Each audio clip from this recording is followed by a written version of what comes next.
Hi friends, welcome to Krako's video series. In this video, I'll be telling you all about the SRCC GBO exam. So as of many of you might already know, SRCC GBO is an exam conducted by SRCC. It's a prestigious institute, Sri Ram College of Commerce. It is a very big name in the commerce industry, and it has a GBO program. This particular program from SRCC generally is very highly rated because many of its alumni have ended up in very good roles in finance functions of many big industries as such. So because of that, this is a very sought after and coveted program as such. So what is the GBO exam as such? I'll explain you what the SRCC GBO exam is, how it is conducted, what are the different sections of it, and how you should go about preparing for it. So let's get started. Firstly, right now the notification for SRCC GBO is not out, but generally based on what has happened in the previous years, we expect it to be out by December first week. The exam itself is in the first week of February as such. So you have like 2 complete months to actually prepare for SRCC GBO. So you should start your preparation now because this is likely when the notification will come out. Your registration will start immediately and it will end in first week of January. The admit card will be released in the last week of January and the actual exam is expected to be taking place in the first week of February. Once the actual notification comes out, we will update this. But this is the general format that is followed for many years. Now, what exactly is the format? This particular exam has 160 questions. It's a computer-based test, and you have 2 hours. This is split into 4 sections as such. There's English and language ability, which has 40 questions, and each question has +4 and -1 kind of scoring. So you get +4 for the correct answer, -1 for the incorrect answer as such. So you have 40 questions. So total marks from the English and language ability is 160 marks. 40 questions in quant, 40 questions in data interpretation, and 40 questions in reasoning and logical ability. So essentially you have 4 sections of 40 questions each and 160 marks each. Total number of marks therefore is 640 marks as such. Okay, so let us take a look at what is the eligibility for this exam. So you need a 3 to 4 year course as such. It should be a bachelor's degree, minimum of 3 to 4 years from a recognized university. You need a minimum of 50%. In this, there are relaxations for specific category of students. So you have 45% for SC, ST, OBC and PWD candidates. Now, in students who are also in the final year of their degree can also apply. So provisional certificates will be needed, and as long as you are there in the last year of your degree and you are expected to pass out by that particular date, you are eligible for this exam. So this is same as CAT as such. So similar eligibility criteria.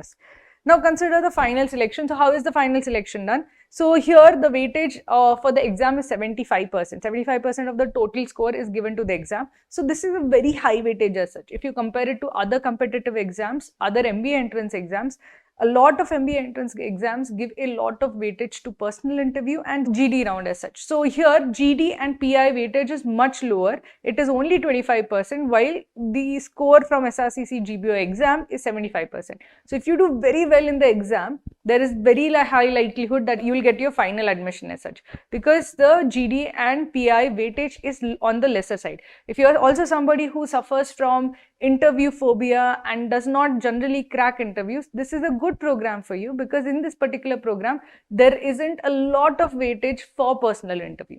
Now let us take a look at each of these sections. So as I mentioned, there are 4 sections. The first section we'll take a look at is English comprehension and language ability. This section has 40 questions as such. So reading comprehension, there are 3 RCs with 4 questions each, so a total of 12 questions. The RCs there are short passages, not overtly long, around 300 words. The RCs are easy to read. Many of the questions are direct questions. So in this particular passage, what are the 3 reasons? Which of the following is not a reason? So many of the questions asked are direct questions, but there are some inference based questions also. But the split would be around 50-50 as such. So if you are not very great at RCs, still you will be able to solve RCs from this particular exam. Fill in the blanks.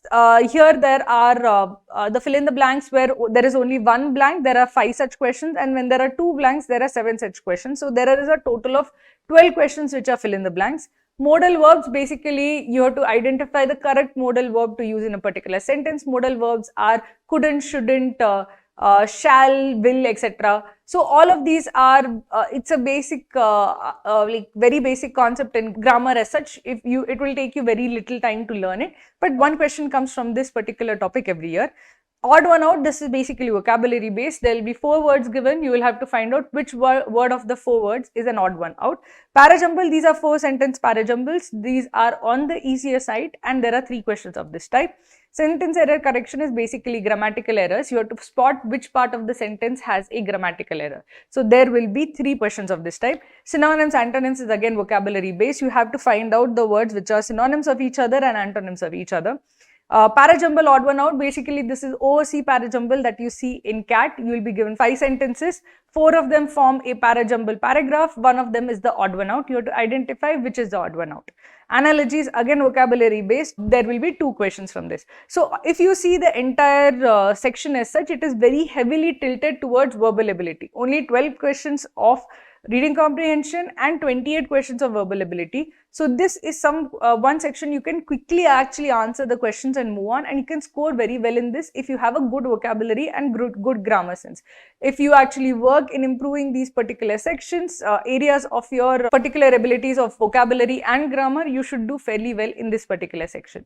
Now let's take a look at the next section, which is of reasoning and logical ability. So this is a section which is a mix of, I would say, critical reasoning and banking type reasoning. So critical reasoning, you will have statements and assumptions, statements and conclusion, which conclusions follow from the given statements, which assumptions are being made in this particular statement, what is the course of action that is necessarily implied by a particular statement, what would be strengthening the argument, what would weaken the argument. So this critical reasoning 10 questions come from this type. Again, assertion reason is also a type of a critical reasoning type of a set where you are saying that, okay, this is the assertion, reason 1 is given, reason 2 is given, and then you are saying that reason 1 is a reason for the assertion, reason 2 is not a reason for the assertion. So you have to find which of these sentences that are given in the reason explain a statement made in the assertion as such. So this is also in a way like critical reasoning. Basically, you have to figure out which information explains something or it doesn't explain something.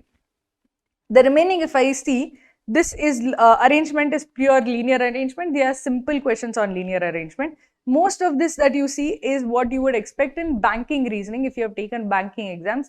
Many of these come in banking reasoning, many of these come even in SNAP exam as such. So you have like syllogisms, coding, decoding, input, output, missing letters, number series, ranking. So all of these are easier logical reasoning puzzles. So they are like, if you solve like 10 input output questions, the 11th input output question is going to be extremely easy to solve. These aren't difficult logical reasoning puzzles. These aren't like CAT level logical reasoning puzzles. These are simple puzzles based on like certain criteria. So coding, decoding is that you will be given a word where there's say a substitution cipher, and using the substitution cipher you have to figure out what the cipher is and apply that cipher again to another word. So usually very simple puzzles of this format are given. So there will be the remaining like 28 questions are from this. These are easier puzzles. These are scoring for somebody who likes puzzles, who has practiced a lot of puzzles as such.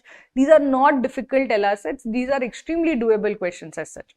So basically it is split into CR and CR adjacent questions, which are around 12, and the simple logical reasoning questions, which are around 28.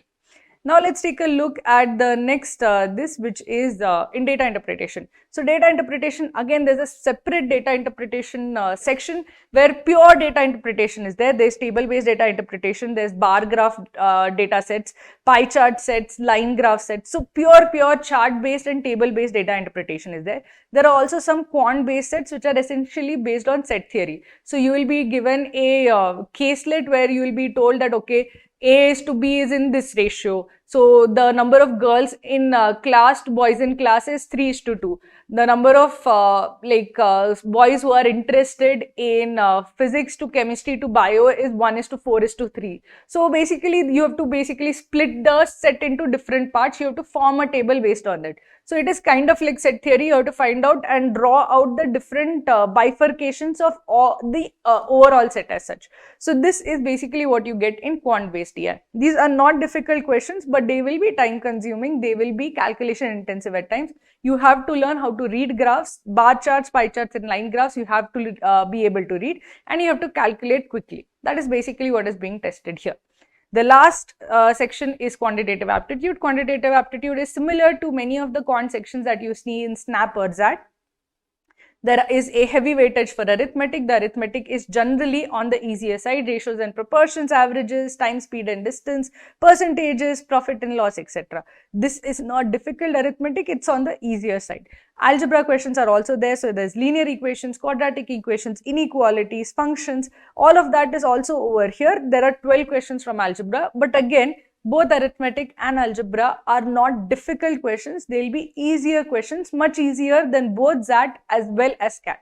Consider geometry. In geometry, you will have questions on mensuration. So basically triangles, circles, determining area, determining length, coordinate geometry, solids, all of that will be there. And you will also have modern maths. So modern maths is progressions, probability and permutations and combinatorics, logarithms.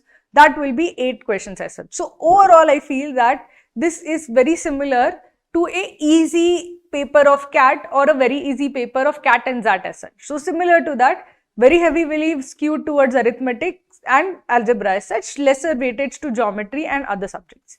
So now that we understand what this particular sections, what is being tested, let us see how to actually use this course. So basically, we have taken a look at the entire paper, we have taken a look at what is asked, what are the different types of questions that are asked, and we have made a comprehensive course which covers all of the topics that I have just mentioned. We will make sure that there is complete coverage of all the topics. So the way we actually ensure comprehensive coverage is that we make day-wise playlists. So you will be given a day-wise playlist that you have to follow. On day 1, you have to see these concept videos, take the accompanying concept check test, and once you are done that, you will be knowing the entire syllabus and you will have sufficient practice of each concept as such. So make sure that you follow the daily schedule and you follow the concepts, the videos that are given. Make sure you do the concept tests also. Okay, so generally this basically we are splitting up the entire preparation along 30 days, so that you have to essentially just think that on this particular day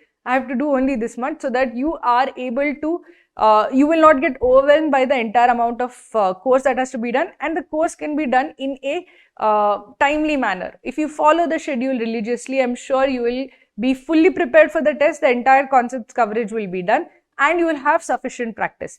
Now we also have mocks for these tests. So I want you to ensure that you take the mocks on the weekends.